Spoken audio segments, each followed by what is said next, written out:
আসসালামু আলাইকুম বন্ধুরা, ওয়ার্ডপ্রেস বেসিক টু অ্যাডভান্স কোর্সের আজকে টিউটোরিয়ালে আপনাদেরকে স্বাগত জানাচ্ছি। আজকে আমরা যে বিষয়টি শিখব সেটি হচ্ছে পোস্ট। এই পোস্টের অধীনে আমরা দেখতে পাচ্ছি যে all post, add new, category, tags. তো আমরা আজকে আলোচনা করব অল পোস্ট নিয়ে। তো বন্ধুরা চলুন দেখে নিই অল পোস্টের ভিতরে কী আছে।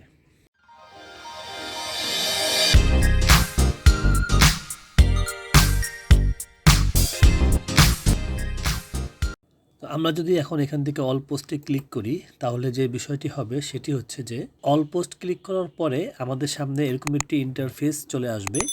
তো এই ইন্টারফেসে আমরা যে বিষয়গুলো দেখতে পারবো সেই বিষয়গুলো হচ্ছে আমরা এই যাবৎকালে এই ওয়েবসাইটে কতগুলো পোস্ট করেছি এবং সেই পোস্টের টাইটেল কি, এটার অথর কে ছিল, ক্যাটাগরিজ কোন ক্যাটাগরিজের আন্ডারে আমরা এই পোস্টগুলো করেছি, সেই পোস্টের ট্যাগ কি ছিল। এছাড়াও আমরা যেটি জানতে পারবো যে এই পোস্টের ভিউ কত হয়েছে, কোন তারিখে আমরা এই পোস্টটি করেছি। এছাড়াও আমরা জানতে পারবো যে কোন কোন পোস্টে কমেন্ট এসেছে। এবং আমরা এর আগেও বলেছিলাম যদি আপনারা আপনাদের ওয়েবসাইটে ইউজড এসইও প্লাগিনটি ইনস্টল করে নেন তাহলে এরকম একটি অপশন আপনাদের সামনে চলে আসবে। তো এই ইউজড এসইও সাহায্যে আমরা যেটি জানতে পারি সেটি হচ্ছে যে আমাদের যে পোস্টগুলো আছে সেই পোস্টগুলো কতটুকু এসইও ফ্রেন্ডলিভাবে আমরা করতে পেরেছি। তো এখানে দেখতে পাচ্ছেন যে এখানে প্রথম যে পোস্টটি আছে সেটি লাল হয়ে আছে এবং পরবর্তী যে সেকেন্ড যে পোস্টটি আছে সেটি কিন্তু গ্রিন কালার হয়ে আছে। এখানে এটা বোঝা যাচ্ছে যে এই পোস্টটি কিন্তু কোনোভাবেই 100% এসইও ফ্রেন্ডলিভাবে তৈরি করা হয়নি।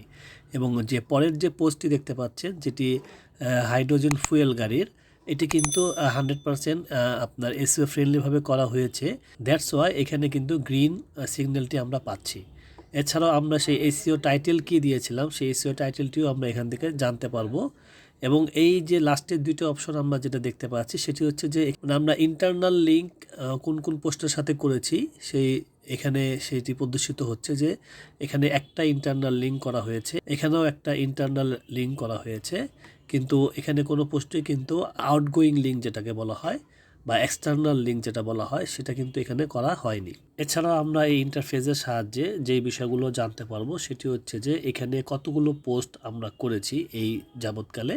দেখতে পাচ্ছেন যে এখানে 13টা পোস্ট করা হয়েছে এবং 13টা পোস্টই কিন্তু পাবলিশড করা হয়েছে এবং এখান থেকে 8টা পোস্ট কিন্তু স্টিকি অবস্থায় আছে এবং কর্নার স্টোন কন্টেন্ট এখানে কোনোটাই নাই।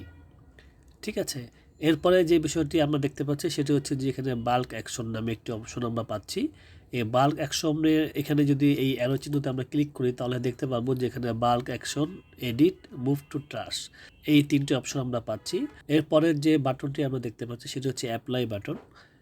তার পাশে যে বাটনটি আমরা দেখতে পাচ্ছি সেটি হচ্ছে যে অল ডেটসের সাহায্যে আমরা এই ওয়েবসাইটে যতগুলো পোস্ট করেছি সেগুলো সব মাস এবং সাল অনুযায়ী প্রদর্শিত হবে।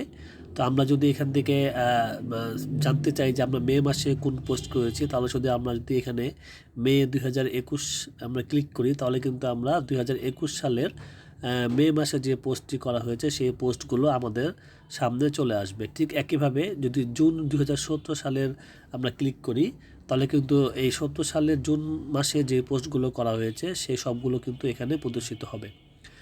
এরপরে যেই বিষয়টা আমরা দেখতে পাচ্ছি সেটা হচ্ছে যে অল ক্যাটাগরিজ। এই অল ক্যাটাগরিজের সাহায্যে আমরা আমাদের এই যতগুলো পোস্ট আমরা করেছি এই সবগুলো পোস্টে আমরা যে ক্যাটাগরিগুলো ব্যবহার করেছি সেই ক্যাটাগরিগুলো এখানে প্রদর্শিত হচ্ছে। এরপরে যে অপশনটা আমরা দেখতে পাচ্ছি সেটি হচ্ছে যে অল এসইও স্কোর। তো এটি যদি আপনারা ইউজড এসইও প্লাগিনটি ব্যবহার করেন তাহলে এখানে এটা প্রদর্শিত হবে। এরপরে যে অপশনটি আমরা এখানে দেখতে পাচ্ছি সেটা হচ্ছে যে অল রিডেবিলিটি স্কোর।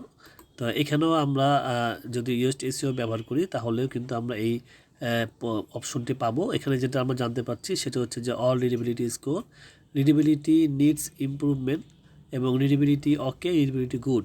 মানে আমাদের যেই পোস্টগুলো আমরা করেছি সেটা রিডেবিলিটি কতটুকু গুড আছে এবং কোনগুলো ওকে আছে এবং কোনগুলো ইমপ্রুভমেন্ট করতে হবে এই বিষয়গুলো আমরা এখানে একটি একটি ক্লিক করে কিন্তু জানতে পারি।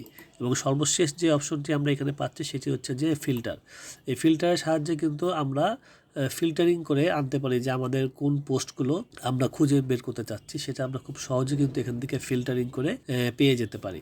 এখন এই ডান পাশে যে অপশনগুলো আমরা দেখতে পাচ্ছি এটি নিয়ে একটু আলোচনা করি। সেটি হচ্ছে যে এখানে দেখতে পাচ্ছেন যে সার্চ, এখানে যদি আমরা এখানে আমরা একটা সার্চ বক্স পাচ্ছি।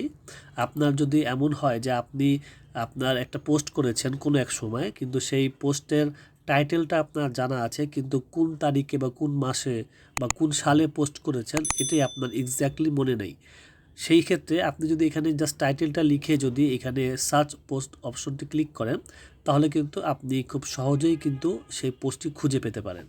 তো আমি একটু বোঝানোর জন্য জাস্ট আমি এখান থেকে এই যে টাইটেলটি আছে আমি এটা কপি করে নিচ্ছি।